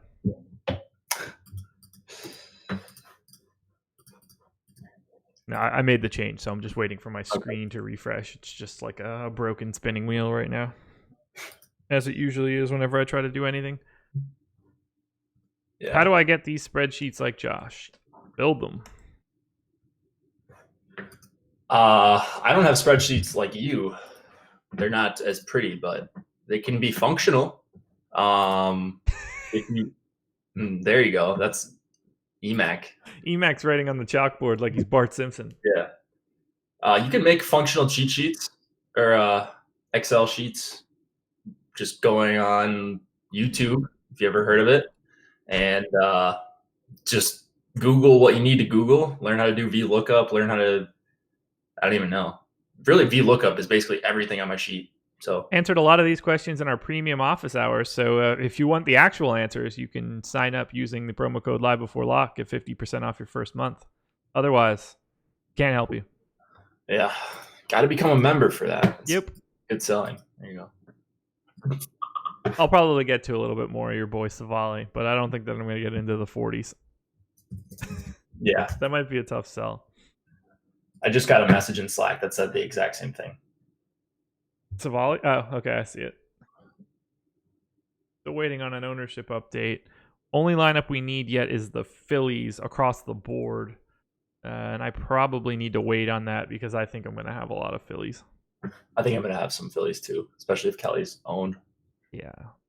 They are not projected to be owned in our original DraftKings ownership. So if they're not, they might be my most owned team. Well, not bad. Someone just asked, so we talked, or we mentioned Kelly. We kind of passed over him with Porcello and Eric Fede, but do you like Kelly at all? 66? I forgot to make that change. So he's someone that I get to more often than I want on like a pretty regular basis. I had a lot of him in his last start, and he got it pushed in pretty bad. So I have a sneaky suspicion I'm going to get him again today. I'm hoping that that's just not the case. But I just knocked him down a little bit manually. Didn't move him nearly as much as I would have liked. So I need to even dial that up a little bit further. Yeah, that's fair enough. He's not someone. I mean, I got 2 shares out of 150, so well below the field on Merrill. But if you just look at the projections, and Porcello's right now got a better value grade. Lyles has a similar. Actually, let me see. Yeah, Lyles is a better value grade for $600 more. So that's probably why I'm getting to some more of Lyles. And I guess if I'm punting the spot, might as well just save $1,000 and go with another bad pitcher in Eric Fetty. There are so many bad pitchers today. It's insane. Yeah. A lot of garbage. And like Dario Agrizal is going to be the guy that goes for like 26 or something. I'm pretty sure I played him earlier in the season. I don't know. I've played some bad pitchers this season alone. No choice. Gotta. Yeah. You gotta. What else can we touch on from a pitching perspective? FanDuel. I like to knock a little bit more on FanDuel because of the price tag. 7,800 I think is a little bit more reasonable. I'm probably going to get to a little bit more Odorizzi than the public. Savali at 6,600 I guess is viable, but I think Morton is still just pretty clearly the guy there. Morton's the guy just in general? Yeah, across the board. Ownership is updated, by the way. McCod right on top of it. Oh, I didn't see that. I was in our alerts channel. He just tagged us usually 5 seconds after. Much obliged, McCod. All right, so I'm going to run my crunches now and just hope that Phillies lineup is largely correct. And by crunches, I mean crunch singular since I'm not up against it today. Yeah. All right, let's see what changed. Anything? Maybe Savali went up just a bit. He doubled in ownership, but it didn't really change much for me. Still getting less ownership than Velasquez. Porcello by a long shot, getting the same as Tanaka, getting as much as Kelly. So I'll tell you what, I'm not really excited to talk about dong picks in a couple of minutes. Why not? Because old Eric is pulling away pretty aggressively. Did he get another one? Do you know what happened? No. He had Nelson Cruz's triple dong Saturday. Did he really? Yeah. I wasn't playing that day, so. Yeah, I didn't know either until we were on the show Sunday. Wow. Yeah, it's the first triple dong we've had. Mm-hmm. Didn't need him to get it. Nelson Cruz, triple dong. So old Eric has 25 total dongs now. He's 6 ahead of you and I. So is it total correct? I can't remember. Is it total correct or? Either way. Yeah. I mean, he leads in all 3 categories. It doesn't really matter. So I'm gonna need a couple double dongs to make this interesting then. Yeah, more than a couple at this point. More than a couple. My 6-pack, 5-pack. You and I are in big time trouble. But the good news is neither one of us are the Chris's. That's really all that matters. Yeah, he's having did he not get one this weekend? Didn't pick. Wait, depends which one you're talking about. Chris Spags. Did not make a pick. Okay. Wait, how did he not? Actually, he picked Ohtani Saturday. Yeah, he picked Ohtani again. Jeez, Ohtani's like our most picked player, I think. We have had a lot of Ohtani. I'll have to total that up at some point in time. I don't know. Nelson Cruz might be the most picked guy. Yeah, that could be. He's always up there, no matter what. I see a lot of Ohtanis, a lot of Nelly Cruz. I don't know. We'll see. Any last bits you want to touch on from a pitching perspective before we get into dong picks? Anything slipping through the cracks that we haven't talked about? No, I guess Savali. I didn't know that was a hot take. I just assumed you would get owned. But he's just not. He's just not getting as owned as how average of a play is tonight. And average is good tonight. So you can play 26% owned Rick Porcello, or you could play an unknown for 2.5 times less ownership. Yeah, pretty bad options across the board, but I hear you. you might as well take the lesser of two evils. Might as well take the ownership difference you get. Okay, Phillies lineup updated. Shit. Did we do it? Did we get all the lineups? It's in right now? It is in. Read it off. Hernandez, Hoskins. It's already different. Harper, Real Muto, Segura, Kingery, Hazley, Velasquez batting 8th, and then Roman Quinn. It's already different. So Fun stuff. Dickerson was in the leadoff spot before that, so Right. it was over before you even got started. Cancel that crunch. Brutal. That's all right. At least we got about 40 minutes to fix this. What tournaments are you playing tonight? Just the mini max.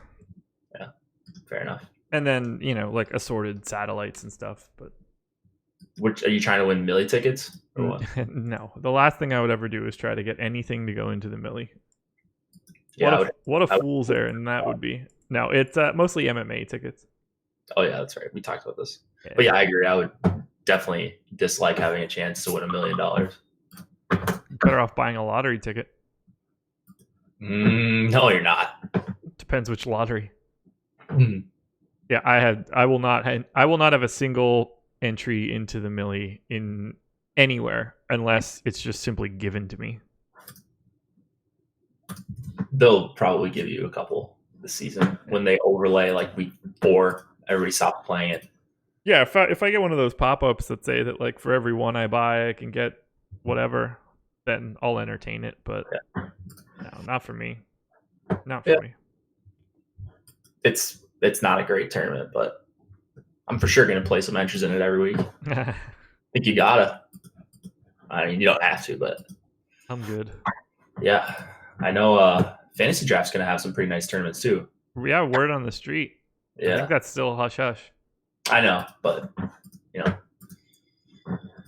We'll tell you guys later, though. I promise. They did have really good tournaments last year too. So Makad says no love for 2% owned Mike Minor. I mean, I like him more than 2%, but yeah, so I agree that's a little bit under-owned, but how many times does this actually work out where Minor like outscores one of Morton, or I guess all of Morton, Castillo, and Giolito? And that's the price range you're paying for him there. So yeah, he's not a guy that I anticipate getting to with all that much regularity. He looks a lot like Hendricks and Soroka to me. Like I'm like relatively indifferent to all of those guys. yeah. Wow. All right, now I really am going to start crunching. Yeah, I'm going to as well. We'll see. And since it is about that time, I'm going to do two things. One, shout out again to our sponsor, Fantasy Draft. You want to get $1,000 in rake-free contests over your first 7 days. You want that 7-day trial, go to fantasydraft.com, use the promo code AWESEMO, and you can get that deal. But it's the midpoint of this show, which means it's time for Dong Picks. Currently, Eric in first place, 25 total dongs, 22 correct picks, a 24% pick rate. He's in first across the board. Jake and I are both tied in total dongs at 19. Jake has made one additional correct pick in comparison to me, 18 to 17. I have a higher correct pick rate. So you and I are neck and neck right now. Could go either way. Spags at 16 dongs with 15 correct picks and a 19% pick rate. Chris Randone, 3 dongs, 3 correct picks. Hasn't made picks the entire time as us, so those numbers are definitely going to be lower, but a 14% pick rate. Jake, do you want to go first or do you want me to do it? You can go. Go ahead. You sure? Yeah, go ahead. Okay. I've been between two people for most of this time. Don't know how to go to, don't know who to go to, but so I don't think that you're going to take this guy. I don't think that I should take this guy, but it seems like it's a fun pick. Give me Didi Gregorius. Oh, all right. I'll take Aaron Judge. Okay. Aaron Judge is number 1 in the model. So he was going to be the guy I was going to take. I almost took Mike Ford. If you would have taken Judge, I would have just taken Gleiber. Okay. There you go. Aaron Judge in. Heroic pick out of Jake. Yeah, although he hit one last night, so he's due for regression. Yeah. I hope you're right. Judge and Gregorius in. We'll wait for the rest of the goons to drop their picks in. So I saw last night, Judge is the only person in the MLB who doesn't have a pulled home run this year. Pulled? Pulled. That can't be right. It is correct. He did miss a ton of time, didn't he? Like, how many home runs does he have? He's got like 25 home runs. Yes, what? He's got like 25 home runs. That can't be true, can it? I was like, there's no way that is a typo. They showed the graphic of all his home runs. And then I was thinking, well, you know what? How often do I see Judge like just pull, like just like drop his shoulder back? Like he never does that because it swings so easy.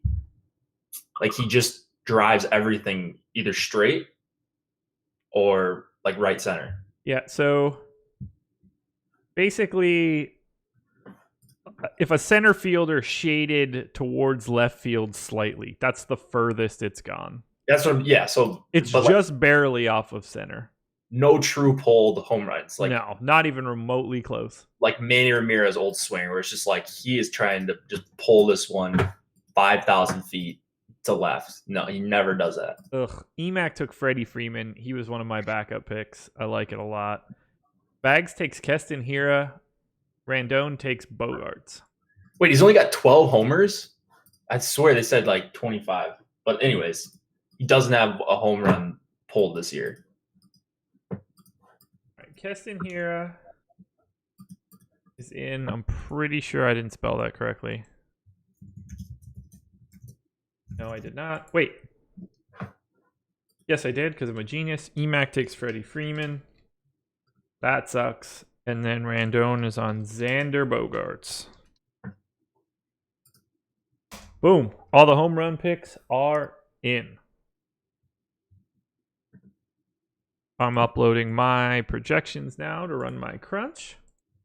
And we are ready to go at 6:35. So let's talk hitting. Top stack for you as of right now. Who are you getting? I mean,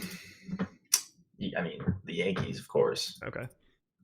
But yeah, so the Yankees. So I mean, you say of course, but they are not even close to our chalk. I don't understand that at all. I'm excited about that, and I'm playing. I don't know. It feels like I'm playing all the good players tonight, like Morton, Castillo, Yankees, and I'm not like playing lineups with 230% ownership. So that seems like a win.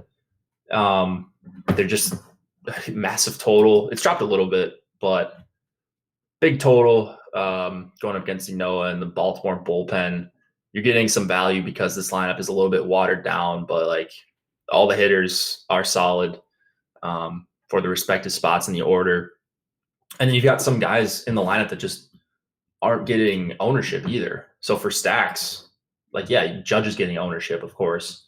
But outside of him, it's not like they're crazy chalky.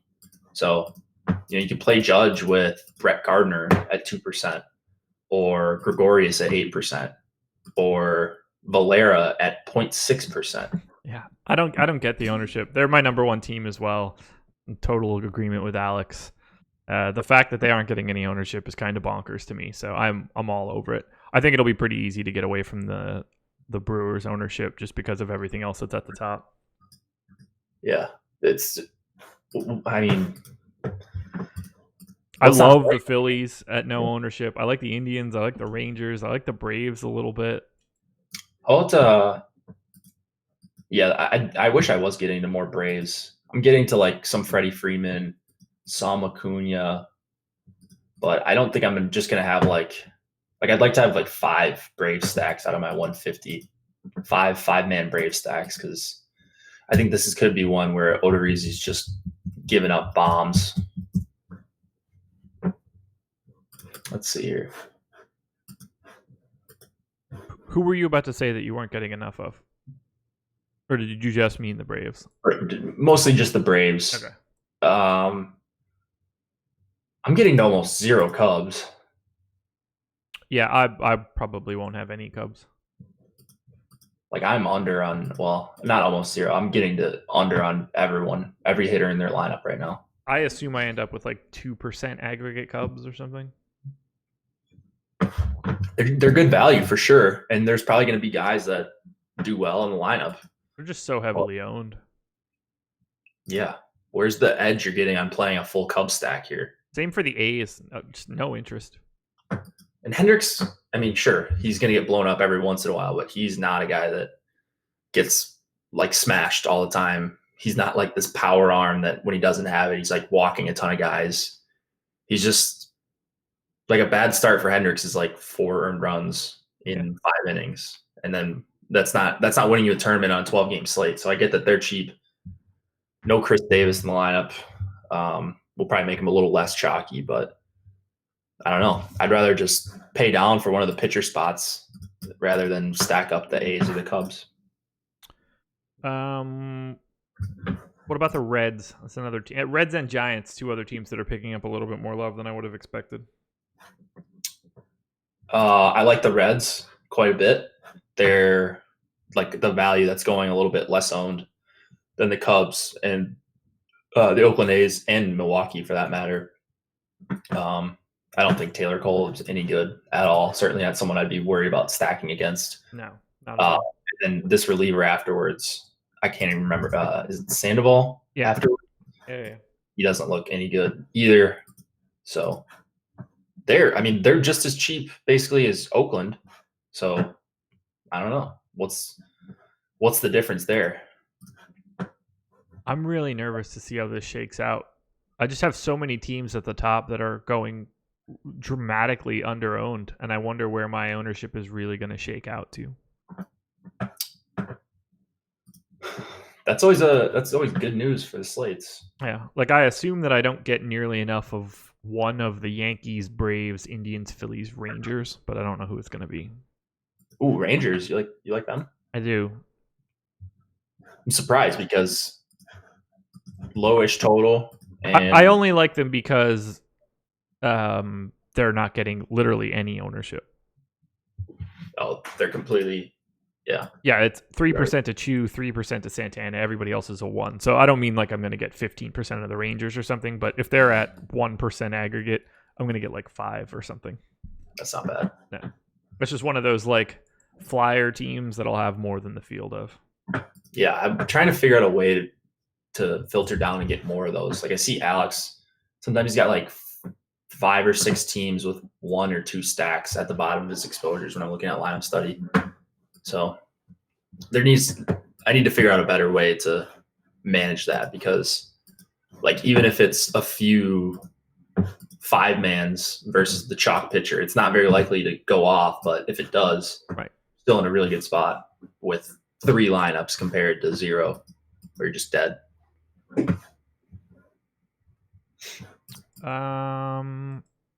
Any stacks that you think are being very overowned? Well, yeah, if you just look at the top stack tool, the Cubs and Oakland, so just Wrigley. The Giants are going a little overowned on DK. The outside of the Cubs and Giants the Cubs and the A's on DraftKings, there's not a ton of teams going really underowned. Yeah. Overowned, but there are a couple teams on DraftKings, FanDuel, Yahoo that are going really underowned. So it's people don't want to pay up tonight. I get it. You're going to have to play some uncomfortable pitchers for sure, or at least one uncomfortable pitcher, but these studs I think are cheaper than they should be. Yeah, not to mention, like, I think Charlie Morton is really good. There's not another pitcher on this slate that is really good. Castillo. But like Castillo isn't DeGrom. He's not Scherzer, Verlander. Like, yeah, there's no true aces. You're never upset that you missed out on Luis Castillo. He's really good. Like, that's not what I'm trying to say or anything. But like, there's a tier way above him. I find it a lot easier to pay down when Luis Castillo is 10-1 to grab garbage than I do if other good arms are on the slate. And today's just not that slate. I don't know. Sometimes I feel left out of Luis Castillo. I think he's got the makings of an ace. He's just so inconsistent. Always has been. He's been really good this year if you just look at the season numbers. Sure. He's also doubled his walk rate this season. Has he really? Yeah, he's 11% walk rate this season. 6.9 last year. Wow. I agree. Like, he's really good. His xFIP has been basically the same every year.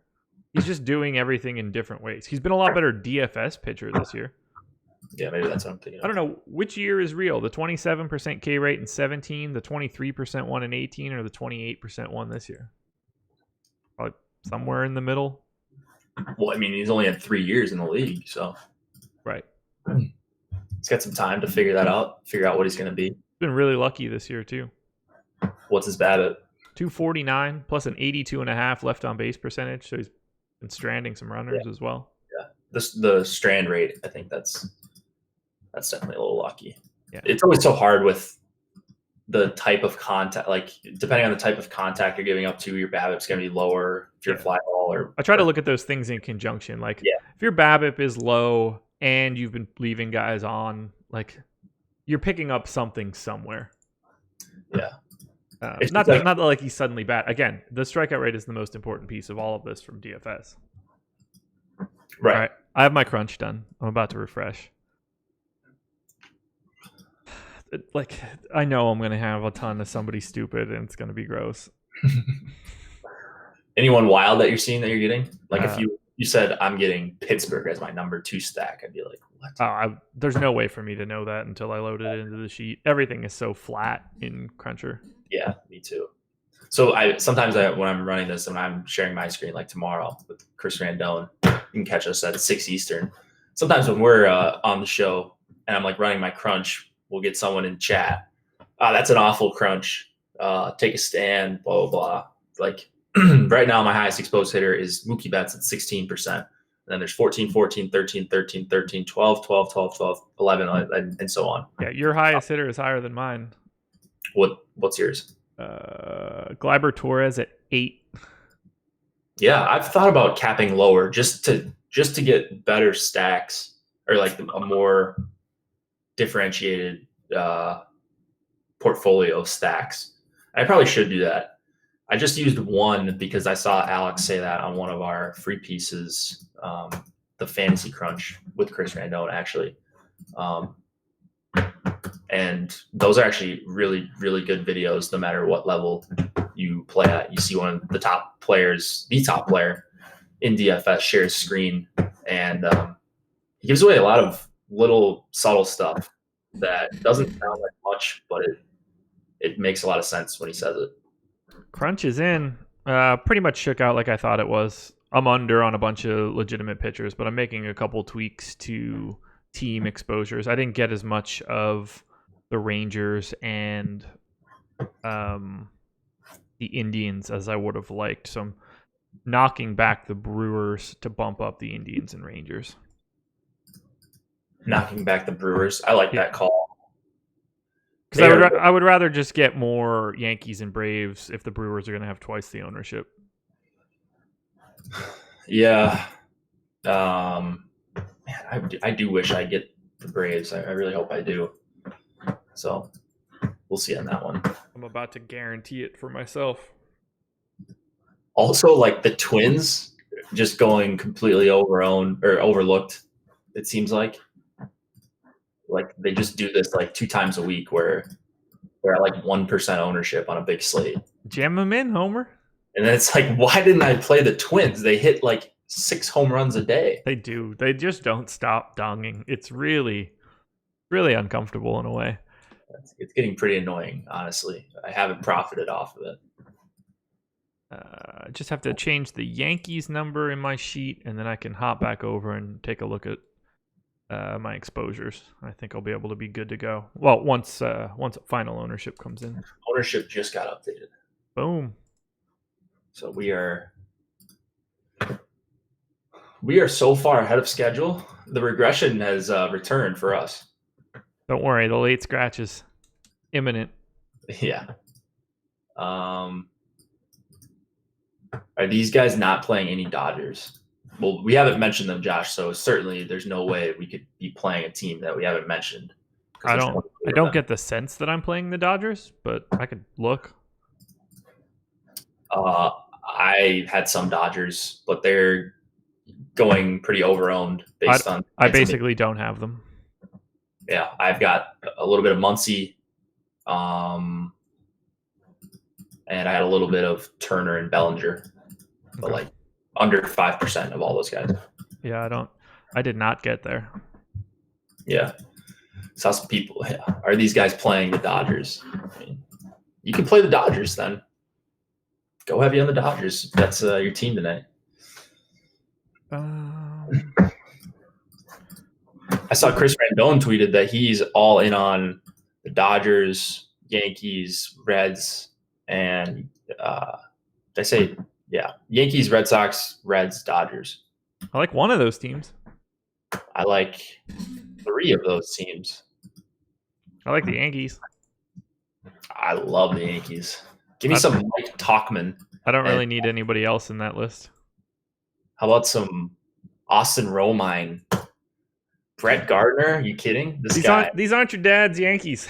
Yeah. I don't want to even take a stab at the 9-hitter's name, but Valera. I haven't looked at it. Okay, lots of Yankees. I can probably walk down that Braves just a little tiny bit. I'm feeling pretty good. Feeling pretty relaxed. That's for sure. Oh, yeah? Yeah. I mean, we got all the lineups in 25 plus minutes before the slate started. You said ownership just got updated, correct?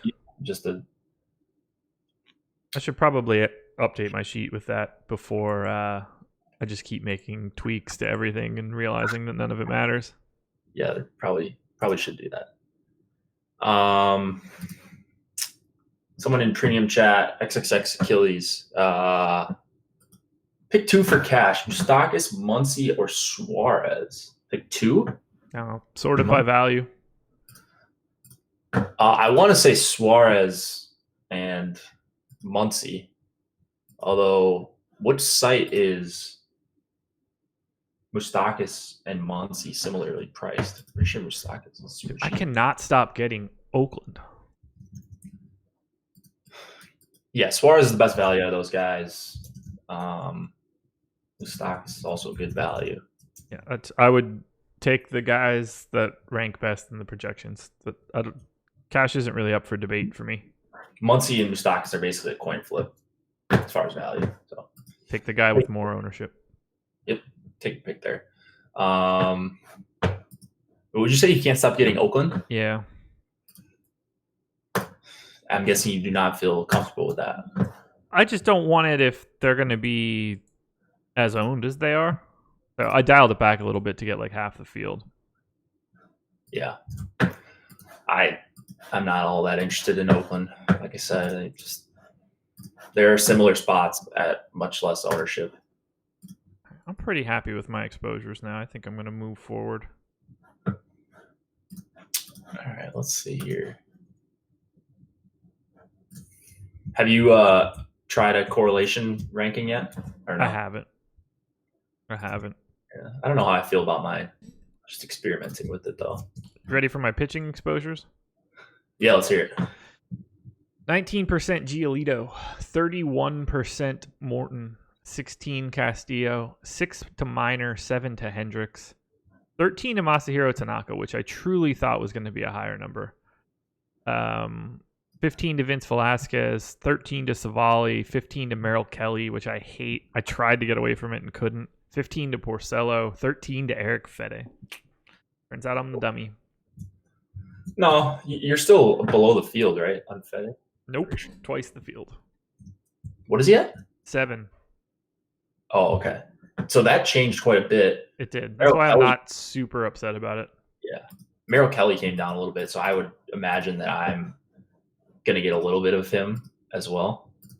Right. Let's see here. All right. Well, here goes nothing. All right.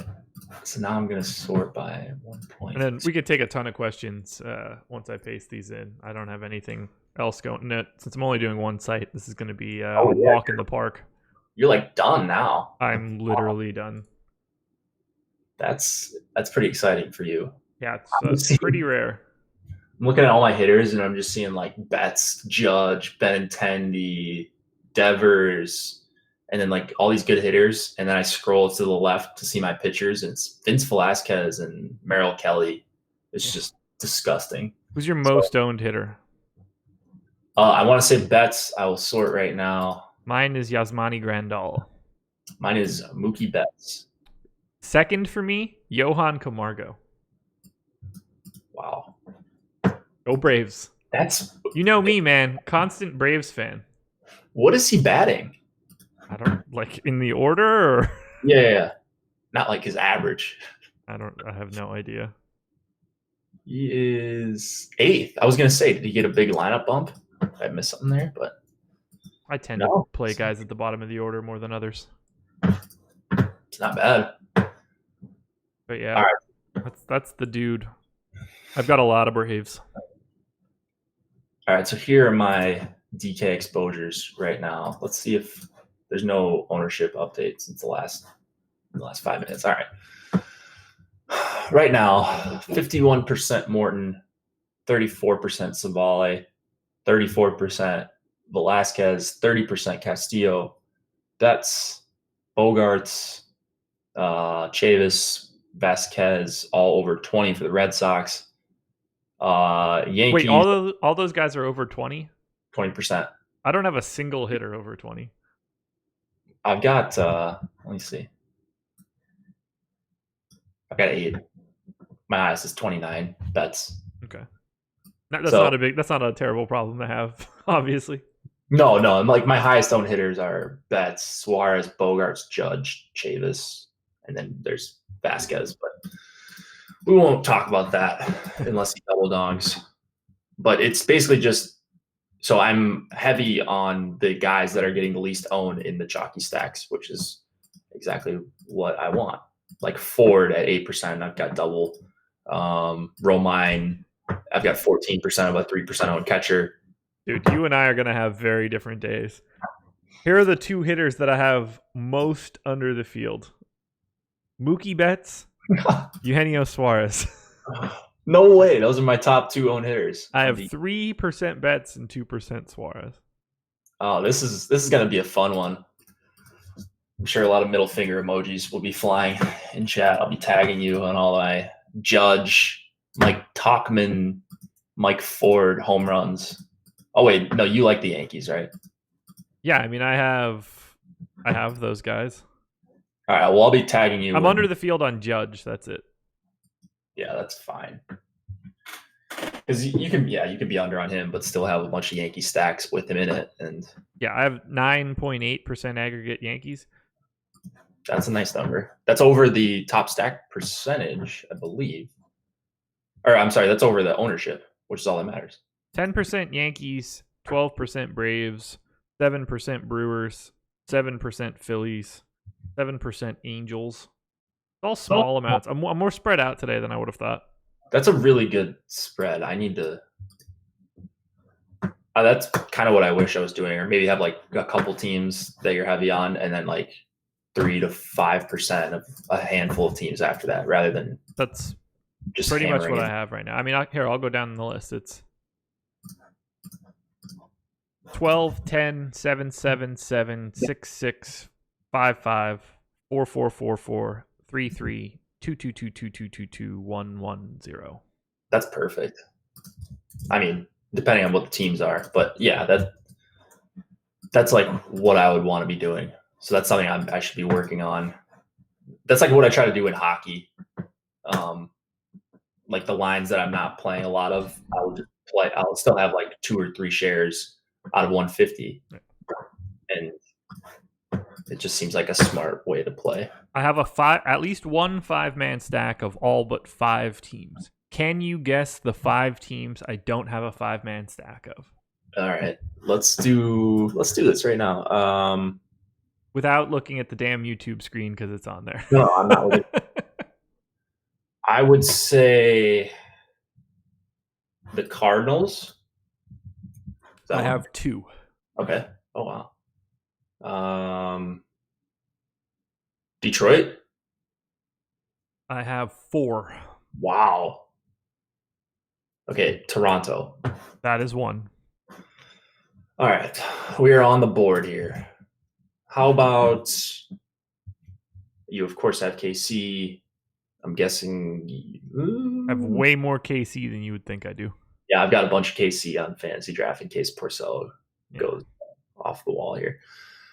You're good on the Blue Jays so far. Baltimore. I have way more Baltimore than you would think I do. Whoa. All right, now. So you don't have any 5-man stack. It's not like Boston, is it? That's 2. You don't have any Boston 5-mans? Not a single one. The team with the highest implied total in the slate. I have 0 Boston 5-man. Do you have any 4-mans? Or what? I have 1. That's crazy. Wow. All right. Do you have any Pittsburgh? No. That's 3. 3. How about? I bet you don't have any Minnesota, do you? That's 4.